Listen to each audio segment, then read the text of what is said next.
Hello, welcome to MJR RPG, a podcast for tabletop role-playing game reviews, replays, and whatnot and so forth. The following narrative replay is for the Call of Cthulhu scenario Endless Light, which is the second entry in Type 40's Seeds of Terror series. I ran it a while ago with some fine folk at the Friends of Jackson Elias Discord server. I had a great time with it and fully recommend the scenario for any group. You can listen to the podcast review of it or read it on mjrrpg.com, which also has a short spoiler-light version for players and a longer spoiler-full section for keepers. If you are a player, I would suggest not listening any further, but do share this with your friendly forever keeper. And now, Endless Light.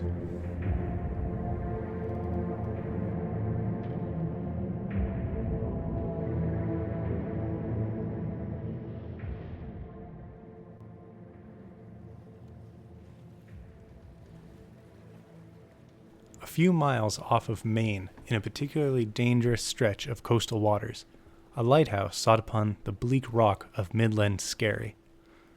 Its keepers, Joseph and Amy Bethel, expecting a baby in the coming months, had ordered a cottage to be constructed.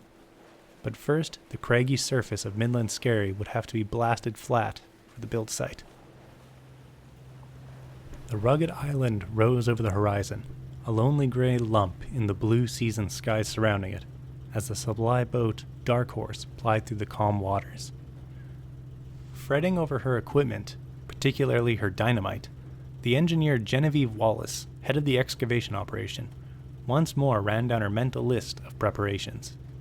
At the till of the boat, Captain Doherty Graves loosely gripped the wheel, not at all difficult given the paltry waves, and puffed at his pipe. First mate Bill Happy McCready scowled and stomped up and down the deck, having little to do and being none too pleased about the unneeded relaxation. Studious Robin Jennings, the boat steward, checked the boat's stores and ensured everything the engineer needed would be ready to unload. And staying out of Happy's path, young shipmate Geoffrey Hyatt awaited on his captain's beck and call, even though there had not been one beck nor call since setting off from York Harbor. The Dark Horse slowed as it rounded Midland Skerry, slipping between the main island and its miniature companion, Little Skerry. The lighthouse keepers, Joseph and Amy Bethel, waited on the stubby dock as the Dark Horse came to a stop.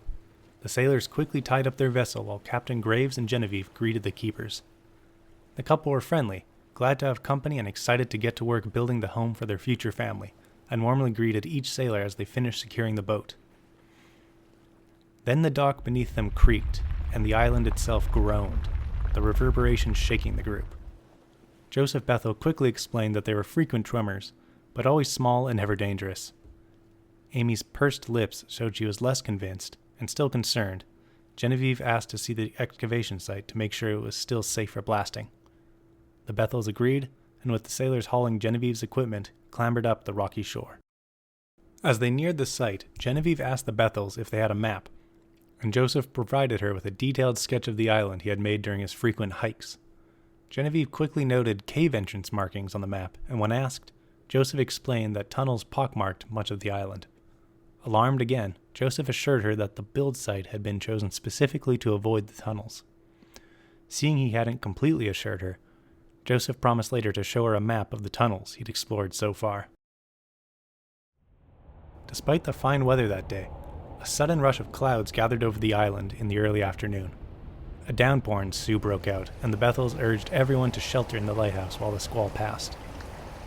The captain and Genevieve hurried after their hosts, letting Happy and Robin pack the sensitive equipment, namely the dynamite, to the lighthouse's storage annex, while Geoffrey went to make sure the Dark Horse was secure. Waves beat against the boat hard. While Geoffrey may have been few in years, he knew his knots, and soon the Dark Horse held fast against the dock.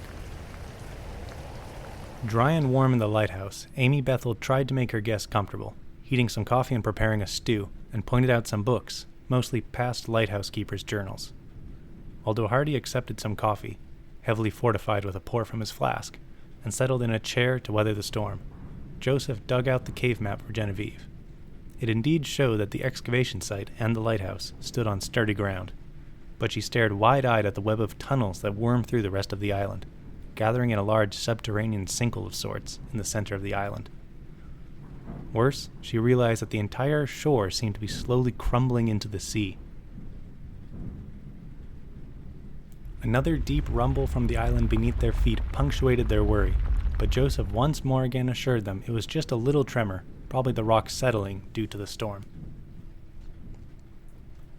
Joseph himself grew more concerned about the weather, though, and as the clouds darkened and rain fell in sheets, he went up to start up the light to guide any ships caught in the storm. Robin went up as well to see if he could help. Soon, the beam of light scythed through the downpour. Joseph elected to stay with the light, and so Robin made his way back down, but something caught his eye through one of the windows. He squinted, the sea nearly black now, but then gaped when the sweeping light illuminated a ship floundering in the waves, a ship attached to a broken-apart dock. He raced down the stairs, shouting that the Dark Horse had slipped free. With a bark, the captain tore out the door, his crew in tow. But there was little they could do but stand and be soaked through, watching the waves toss about their ship, still moored to the pier, itself ripped off the island. And then, like a toy in a bath, the Dark House was dashed against the craggy spire of Little Scary. With a sigh, Captain Doherty slunk back into the lighthouse, lit up his pipe, and sat dripping and puffing away. The crew settled into the lighthouse. They could only wait out the storm and hope for the next ship. Robin thought to help Amy with cooking, but she shooed him away after the first pot of stew ended up on the floor. He instead leafed through the journals and was soon engrossed in the tall tales of the past lighthouse keepers. A pattern quickly emerged: the earthquakes. One old keeper had written that when the island shakes, mermaids would arise. Another that quakes brought out worms from the deep. And one more that a great storm had sunk half the island, leaving only Little Scary remaining. Amy laughed it all off when Robin shared what he'd read, saying that fishermen had crazed stories and myths for every mile of coast along New England, and Midland Scary was no different. She emphatically stated that just as soon as the storm passed, everything would be fine. The ground leapt up. Plates shattered, books fell, and a great crash came from the storage annex. Amy rushed to the annex door and cried out. The floor had collapsed into a gaping maw of darkness, consuming Genevieve's equipment, along with the lighthouse's supply of paraffin barrels. The faint crashing of the rolling barrels could be heard echoing down the slope tunnel. Amy begged the group to get at least one of the barrels, otherwise they wouldn't be able to keep the light fueled, and ships would be sure to run aground in this storm. Electric torches in hand, the crew scrambled down the hole. They crept down the dark and dank tunnels, leading down into the heart of the island. The rock around them was pockmarked with scores of small, foot-wide holes, making their footing even more precarious, along with the frequent aftershocks.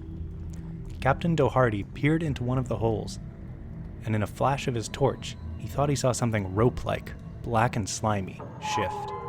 He hurried on his crew with renewed urgency. The slope leveled off into a large opening deep in the island, and the barrels and dynamite waited in a heap. Genevieve grabbed the dynamite while Happy and shipmate Joffrey started rolling the barrel back up the tunnel. Taking up the rear, Captain Doherty heard a deep rumble, but not like a regular quake. Something rustled, squished. With a gulp, he peered through one of the small holes at his feet. A mass roiled beneath the chamber, massive, a coil of thick, wet black ropes that shook the island with their slithering, and then they convulsed. Rocks tumbled down the cavern, and Genevieve lost her footing and fell on her face. As she raised herself up, with Doherty and Stewart Jennings turning to help her, she came face to face with a thing wriggling free from one of the holes. A fat, 3-foot-long slug thing, black and glistening, its face a mess of bulging eyes around a circular jaw full of needling teeth, rows of tendril-like legs dragging it along the rocks. Its lumpy head swiveled towards Genevieve, and then began scrambling forward. Jennings dragged Genevieve back out of the way, leaving Captain Doherty closest to the thing. It stopped a few feet before the captain, rose up on the hind half of its slimy mass, and stared. Doherty let out an involuntary gasp and paled, unable to break eye contact with the thing's baleful gaze. But a well-aimed rock from shipmate Joffrey sent the creature spinning away, and Doherty joined the others scrambling back up the tunnel. A tunnel they now shared with dozens of the eel creatures, burrowing up through the rock or flopping out of the holes. The island shook violently, and all could now see the writhing mass beneath them through the pockmarks, grinding through stone. None of the slithering things opposed the group, and they successfully extracted themselves and their load into the lighthouse without issue. Amy gaped at their incoherent explanations of the things down below. But there was no rest, as massive quake after massive quake slammed the lighthouse, and they could hear massive chunks of the island cracking off into the churning sea. They peered out a window to see how badly the island was being hit. They soon regretted doing so. Something moved on the shore. Not just eels, scores of which slipped and slid about the rocks, but something else. Men. In a sweep of the light, they saw figures climbing out of the waves, moving inland with oddly loping movements. Another sweep of the light showed more. They were not men. Bulging eyes, fins, distended bellies, heads of frogs and fish, spears, tridents, and other wicked tools clutched in their webbed hands. They hopped and jumped across the island, chasing, spearing, and collecting the eel creatures in algae-slicked bags of kelp and bone. Doherty, ashen-faced, turned to Amy and asked if there were any other boats.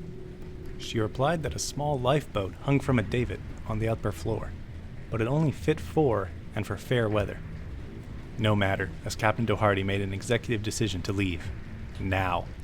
The others agreed, but Amy shook her head. Despite the terror in her eyes, she said someone had to keep the light, and that was the Bethel's job. No ship would wreck on their watch. Jennings' pleas to be rational proved fruitless against the stubborn woman, and with a shrug Doherty led his crew up the lighthouse, leaving her behind. She picked up the dynamite satchel as they tramped up the stairs.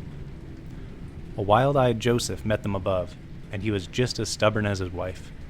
He bid the party good luck, though he obviously thought them mad to try braving the storm in an overburdened lifeboat, and then head down the stairs to be with his wife. The dinghy swung precariously in the buffeting wind. One by one the sailors and Genevieve steeled themselves and jumped into the dinghy, until only Joffrey remained. His compatriots beckoned him to jump, but he couldn't bring himself to do it. He shouted for them to leave, and released the boat. Genevieve, Doherty, Jennings, and Happy clung white-knuckled to the boat as it dropped into the convulsing sea. Doherty nearly lost his grip, but Genevieve wrapped her arm around his, keeping him from being flung overboard. No one paid the same mind to Happy, who soared through the air into the white waves when the lifeboat smacked into the water. The crew peered into the roiling surf, and by some extraordinary stroke of luck, Genevieve spotted Happy's sputtering face. Working together, the 3 managed to pull him up into the boat, shivering and coughing brackish water. After watching his companions vanish into the storm, unsure if they had managed to escape the island or immediately capsize, Joffrey joined the Bethels downstairs. He found them holding the dynamite satchel and whispering together. They were surprised, but not at all disappointed to see him. Amy said that if what Doherty thought he saw below the island was true, maybe the dynamite could blast away whatever it was. She and Joseph had been arguing over Joseph going alone or doing it together. Not expecting to survive this madness anyways, Joffrey volunteered. He descended partway into the tunnel, lit the dynamite, and hurled it with all his might.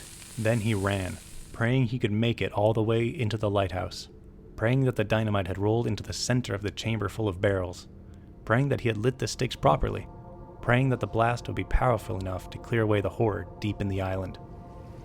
From the dinghy, a few 100 yards away from the island, the group ducked down at a massive flash. Then the island burst. Chunks of rock soared through the air, tendrils of fire licking after them, and in the midst of the turmoil, a massive knot of nightmares uncurled, tossing abominable worm-like beasts as thick round as trees into the ocean, back to the watery hell they had arisen from. The fishmen snatched the remaining fat slugs, some smoking or blasted apart, scattered in the debris, and then also slipped away into the abyssal depths. It broke the sailors. Maybe just the sight of those inhuman and unnatural things proved too much to bear, or the physical and mental stress of the ordeal overwhelmed them, or perhaps the knowledge that the ocean they lived and worked over contained a world so horrible just beneath them caused the mind to shriek and recede. No matter the cause, Genevieve couldn't snap the men out of their rambling madness, nor could she manage the boat on her own. The storm quickly faded, and from the pillar of smoke and steam rising over the ruined island, the light still swept its circle, but the dinghy drifted. Joffrey's prayers were answered. The day after the storm, a Coast Guard vessel arrived to check in and found the extraordinary sight of the lighthouse, standing on a tiny rock outcropping. The rest of Midland Skerry was simply gone. The Bethels and Joffrey returned to Maine, but Joffrey never learned of his companion's fate. He could only hope and pray that they had simply drowned. He now knew there were worse things at sea.